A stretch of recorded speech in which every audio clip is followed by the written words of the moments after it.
But in reality, race relations in the U.S. are probably better than they've ever been. Certainly better than, opinion. Definitely certainly better than in like the 60s or some shit, like definitely better than even in like this the time, 90s.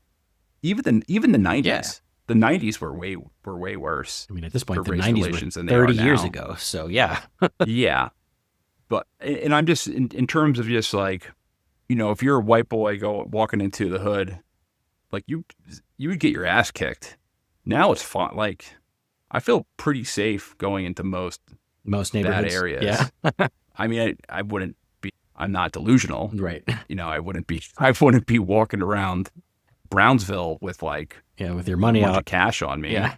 And like, but I wouldn't be as nervous as if it were the 90s. Like, if it were the 90s. Yeah. Right.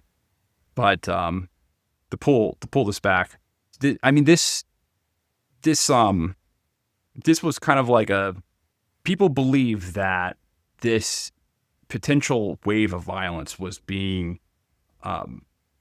placated by slavery. Yeah. And that was something that was standing between order and chaos. And a lot of white abolitionists believe this as well. They may have opposed slavery on moral or religious grounds, but it certainly didn't mean they wanted to, live alongside a large population of black people, especially one made up of young, able-bodied men who had really every reason to hate society that enslaved them.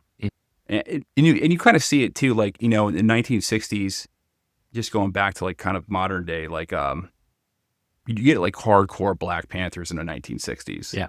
And the reason why you have hardcore Black Panthers is because these are children that saw their parents grow up in segregation, where, the white man would come and talk to their parents and talk to them as families like they were second-class citizens. They would call them boy and stuff, like, get over here, boy. Right. And that's why there was like this big backlash where a lot of black people, like, at least like really, people into politics, they became super hardcore. And that's how you get groups like the Black Panthers, because they saw their parents just being completely denigrated. They saw their communities be denigrated. Right. So they adopted this, these harder forms of politics.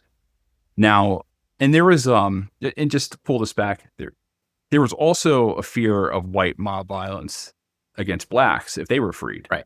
But then there was also the fear of black retaliation itself. So mutually the assured question that violence. Yeah.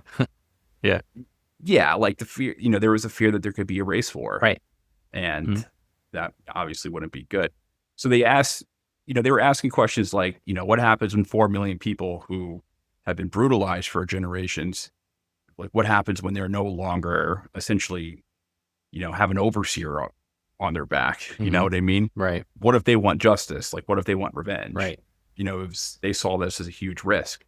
So colonization and removing them from the country, that became an answer to a lot of people, including Lincoln. Right. And I'd even argue that it's not just the social implications, right? It's also like the economic consequences, because even before the Civil War, there was, white workers, especially in the North, who were like extremely anxious about free black labor, right? Like they were afraid that if, all of these enslaved people were suddenly freed and they remained in the U.S., they would obviously undercut white wages by just accepting lower pay, either because of like desperation, like they just needed a job, or because they were excluded for so long that they're willing to take lower pay, right? And it wasn't just theoretical. This actually happened a lot.